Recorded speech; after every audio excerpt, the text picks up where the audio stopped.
O Espírito dá vida. A carne não produz nada que se aproveite. As palavras que eu lhes disse são espírito e vida. Na Bíblia, a palavra carne significa a natureza humana, sem o cuidado de Deus, ou a parte humana do ser humano. Várias vezes Paulo usou esta palavra nesse sentido, e Jesus também. Neste contexto, Jesus está falando que o Espírito dá vida. A carne não produz nada que se aproveite. Jesus continuou falando do seu ensino. As palavras que eu lhes disse são espírito e vida. O que ele quer dizer com isso? Poderíamos usar o versículo 10 do capítulo 14 de João como uma continuação dessa declaração que Jesus fez sobre o seu ensino.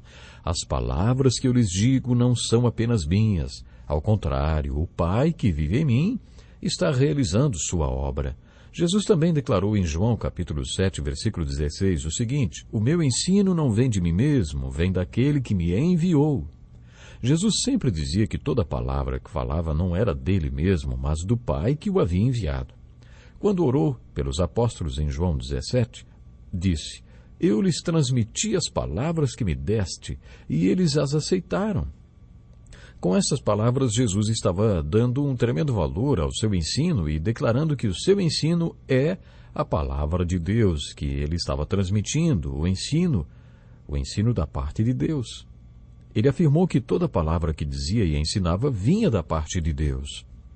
Em João 6, versículo 63, e em João 14, versículo 10, Jesus vai um pouquinho além ao valorizar o seu ensino e diz: as palavras que eu lhes disse são espírito e vida. As palavras que eu lhes digo não são apenas minhas. Ao contrário, o Pai que vive em mim está realizando a sua obra.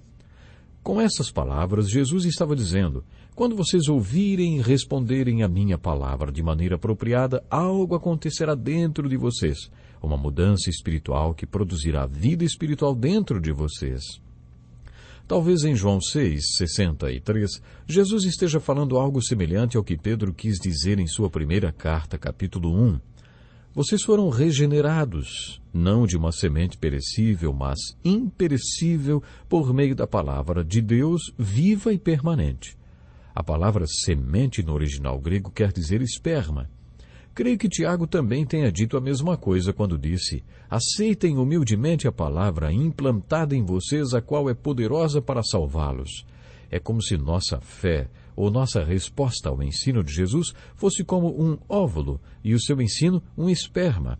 E quando os dois se juntam, a vida espiritual é concebida. Talvez seja isso que Jesus quis dizer quando afirmou: as palavras que eu lhes disse são espírito e vida. Ele estava dizendo que quando você responder de maneira apropriada às palavras dele, que na verdade não são dele, mas de Deus, algo espiritual vai acontecer dentro de você, a vida espiritual será concebida e criada dentro de você. Foi isso o que Jesus quis dizer mais adiante em João 14, versículo 10, quando afirmou: as palavras que eu lhes digo não são apenas minhas. Ao contrário, o Pai que vive em mim está realizando a sua obra. E o que ele está dizendo é: eu não estou falando apenas o que o Pai me mandou dizer. Quando falo e vocês ouvem e respondem a minha palavra de maneira apropriada, o Pai que vive em mim faz a obra dele em vocês. Esta lição é tão maravilhosa. Aliás, você deveria assisti-la na íntegra. Clique no link aqui na nossa descrição. Clique no link, vejo você lá.